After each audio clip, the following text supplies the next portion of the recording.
Assalamualaikum warahmatullahi wabarakatuh. Perkenalkan, saya Revaldi Putra Razwa dengan NIM 66702300030.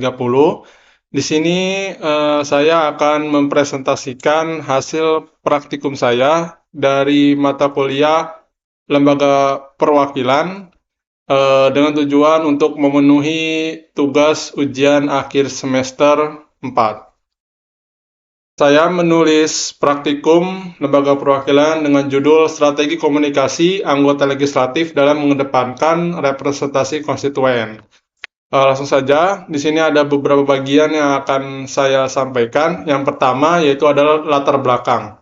Dalam sistem demokrasi perwakilan, anggota legislatif itu memainkan peran vital sebagai jembatan antara negara dan masyarakat. Mereka tidak hanya bertugas menyusun peraturan perundang-undangan, tetapi juga mewakili suara dan kepentingan konstituen secara substantif. Dalam konteks ini, efektivitas representasi sangat ditentukan oleh kemampuan komunikasi oleh para politik atau legislator.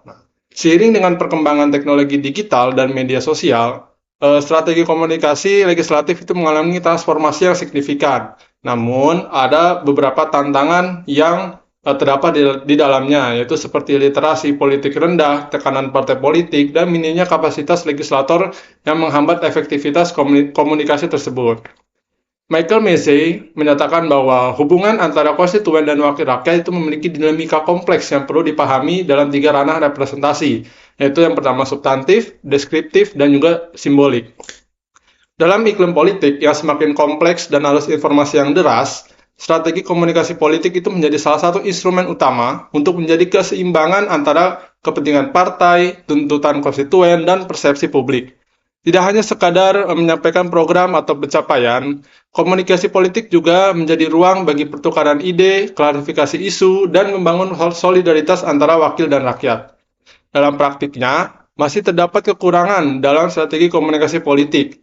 Anggota legislatif lebih sering berkomunikasi satu arah melalui forum resmi atau media sosial daripada memungkinkan masyarakat untuk berpartisipasi. Nah, hal ini tuh menjadikan masalah utama.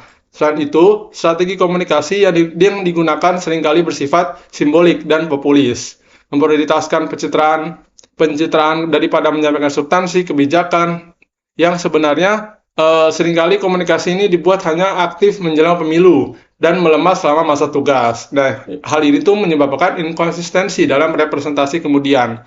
Nah, kemudian keterbatasan akses akibat daerah itu terpencil. Jadi, akses daerah-daerah terpencil ini tidak dapat dijangkau oleh para legislator yang melakukan strategi komunikasi melalui digital. Nah, oleh karena itu, studi mendalam mengenai strategi komunikasi anggota legislatif itu penting dilakukan untuk memahami bagaimana komunikasi dapat memperkuat posisi representatif dalam sistem demokrasi kontemporer.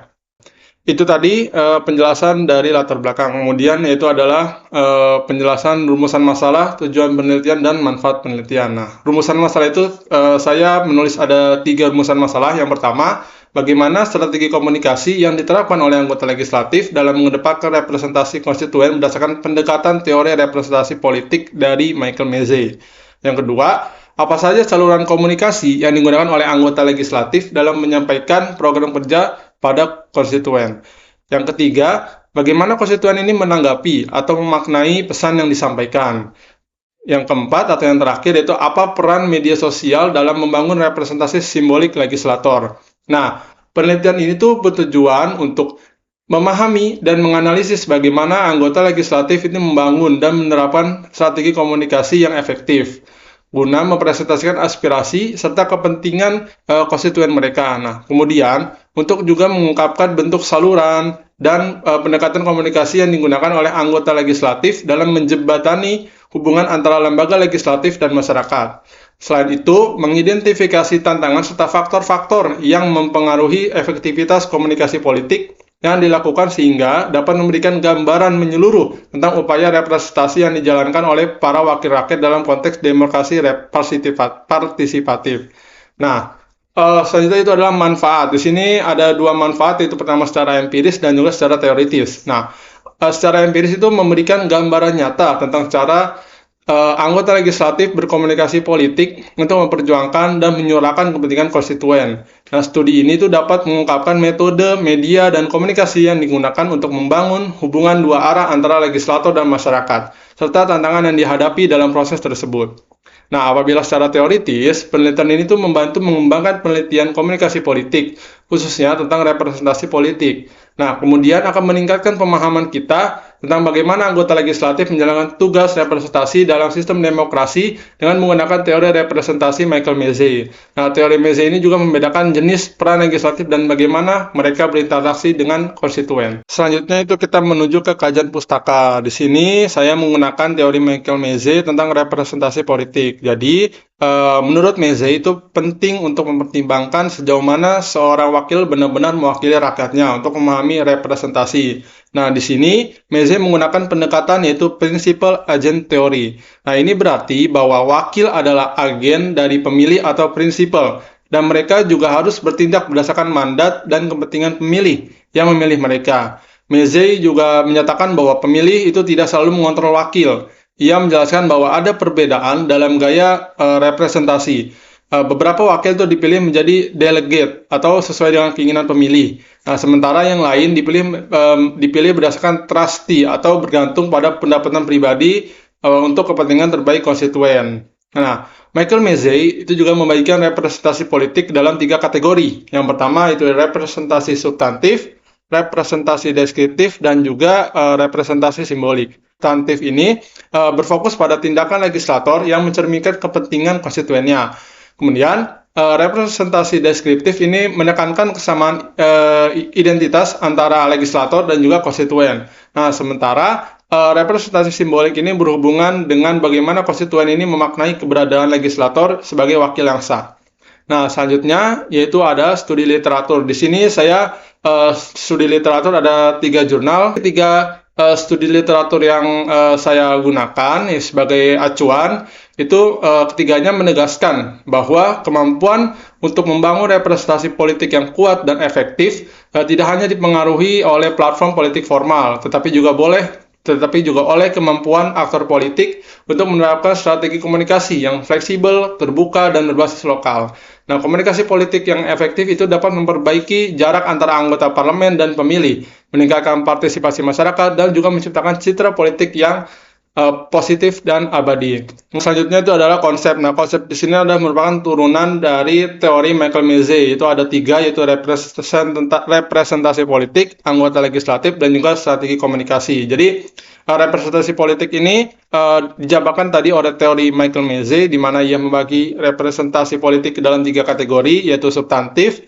deskriptif, dan juga simbolik. Kemudian anggota legislatif dalam pengertiannya itu adalah individu yang dipilih oleh rakyat melalui pemilihan umum legislatif untuk duduk di lembaga legislatif parlemen, yaitu bertugas untuk mengawasi, terus juga penganggaran, dan lain-lain.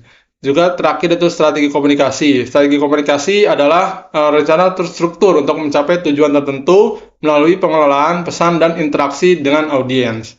Nah, selanjutnya itu adalah metode penelitian. Di sini metode penelitian saya menggunakan atau menerapkan itu metode kualitatif yang berpacu menurut Creswell tahun 2014. Seperti diketahui, penelitian kualitatif ini merupakan tipe penelitian yang memahami dan menelusuri makna dari macam-macam individu, kelompok yang berdasarkan pada persoalan sosial di dalamnya. Nah, jenisnya itu menggunakan kualitatif deskriptif dengan metode studi literatur, yaitu studi literatur ini data diperoleh dari buku, jurnal ilmiah, dan dokumen relevan yang mengkaji komunikasi politik dan teori representasi. Selanjutnya itu kita menuju kepada bagian pembahasan. Nah, di bagian pembahasan ini saya membagi 3 bagian, yaitu pertama analisis kritis, sintesis pustaka, dan argumentasi teoritis. Nah, langsung saja kita ke pembahasan dari analisis kritis.